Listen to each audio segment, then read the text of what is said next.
নমস্কার বন্ধুরা, KM Bengali food and লাইফস্টাইলে তোমাদের সবাইকে স্বাগত জানাই। আজকে তোমাদের সামনে নতুন একটা রেসিপি নিয়ে হাজির হয়েছি, সেটা হচ্ছে পটল পনির।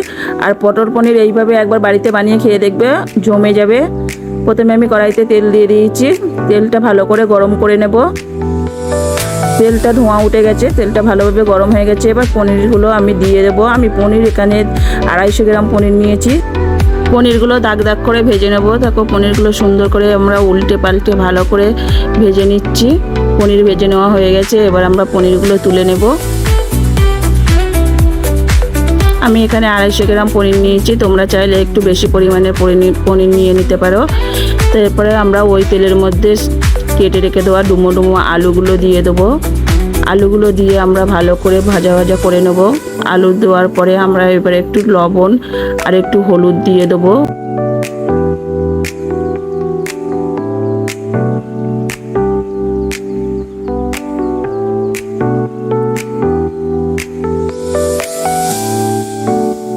লবণ হলুদ দেওয়ার পরে আবার একটু ভালো করে নাড়াচাড়া করে নেব। নাড়াচাড়া করে নিয়ে আলুর গায়ে দেখো দাগ দাগ ধরে গেছে। এবার আলুগুলো আমরা তুলে নেব। আমি এখানে 2টো মিডিয়াম সাইজের আলু নিয়েছিলাম, তোমরা চাইলে একটু বেশি পরিমাণে নিয়ে নিতে পারো। এরপরে আমি ওই তেলের মধ্যে আরও কিছুটা তেল দিয়ে দেব, কারণ পটলটা ভাজতে একটু বেশি তেল লাগে, তাই আর একটু তেল দিয়ে দিলাম। তেলটা আবার একটু গরম করে নেব। গরম করে নেওয়া হয়ে গেছে, এবার আমরা ওই তেলের মধ্যে পটলগুলো দিয়ে দেবো। পটলগুলো ভাজার সময় আমরা একটু চাপা দিয়ে, মানে ঢাকনা চাপা দিয়ে ভাজবো, কারণ ঢাকনা চাপা দিয়ে ভাজলে এটা খুব সুন্দরভাবে ভাজা হয়ে যায় এবং পটলটা খুব সুন্দরভাবে গলে যায়। নুন হলুদ দিয়ে দিলাম, দিয়ে আবার একটু ভালো করে নাড়াচাড়া করে নেব। পটলটা ভালো করে নাড়াচাড়া করে নিয়েছি। এবার আমরা একটা ঢাকনা দিয়ে এটাকে ঢেকে রেখে দিয়ে তারপরে মাঝে মাঝে একটু নাড়াচাড়া করে নেব। এইভাবে পটলটা আমরা ভালো করে ভেজে নেব। এবার আমরা দেখো, আমি এখানে 5 চামচ দই নিয়ে নিয়েছিলাম, টক দই। তাতে 1 চামচ ধনে গুঁড়ো দিয়ে দিলাম, 1 চামচ লঙ্কার গুঁড়ো দিয়ে দিলাম,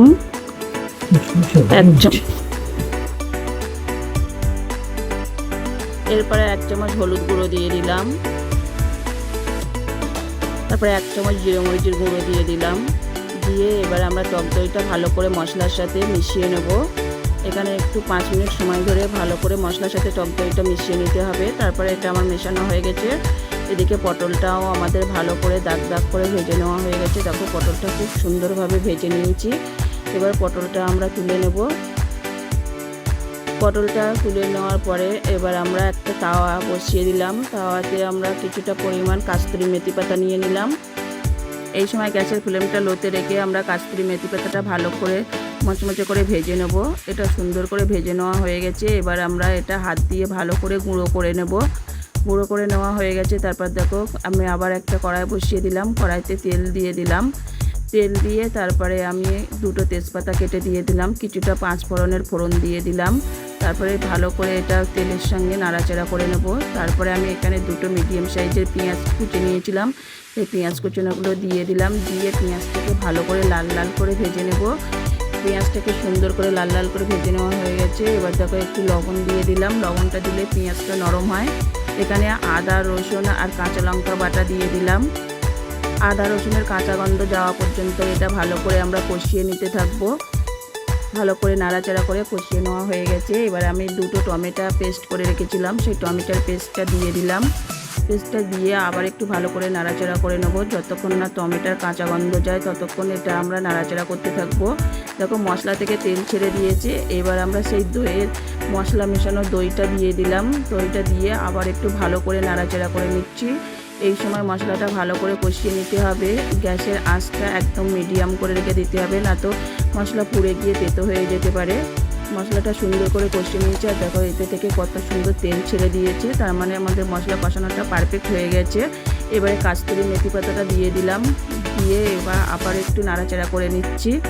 নাড়াচাড়া করে নিয়ে আমাদের এবার মশলাটা রেডি হয়ে গেছে। এর মধ্যে আমরা এবার সেই পটল আর আলুটা দিয়ে দেব। পটল আলুটা দিয়ে এবার আবার একটু ভালো করে নাড়াচাড়া করে নেব। পটল আলু দিয়ে ভালো করে কষিয়ে নিলাম।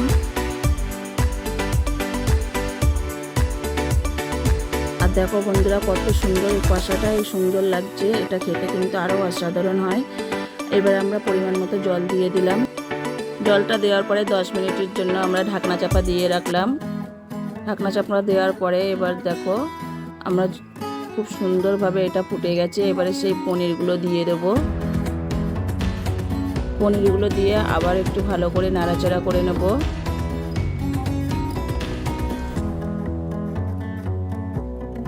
তারপরে আবার একটু ঢাকনা চাপা দিয়ে দিলাম। ঢাকনা চাপা দেওয়ার পরে এবার দেখো পনিরটা কত সুন্দর হয়েছে দেখতে। আর এবার আমি হাফ চামচ চিনি দিয়ে দিলাম, যেহেতু টক দই দিয়েছি তাই হাফ চামচ চিনি দিয়ে দিলাম। এরপর 1 চামচ গরম মশলার গুঁড়ো দিয়ে দিলাম, দিয়ে আবার এটাকে ভালো করে নাড়াচাড়া করে নেব। এবার গরম মশলার গুঁড়োটা দেওয়ার পরে 1 মিনিট মতো আমরা এটা ফুটিয়ে নেব। ফুটিয়ে নেওয়ার পরে তারপরে এটা দেখো আমাদের পটল পনির রেডি হয়ে গেছে। এটাকে আমরা নামিয়ে সার্ভ করে তোমাদের দেখাচ্ছি কত সুন্দর হয়েছে। বন্ধুরা তোমরা বাড়িতে অবশ্যই একবার এইভাবে বানিয়ে খেয়ে দেখবে, আর অবশ্যই আমাকে কমেন্টে জানাবে। সুস্থ থাকবে, ভালো থাকবে, দেখা হচ্ছে পরে কোনো ভিডিওতে। বাই।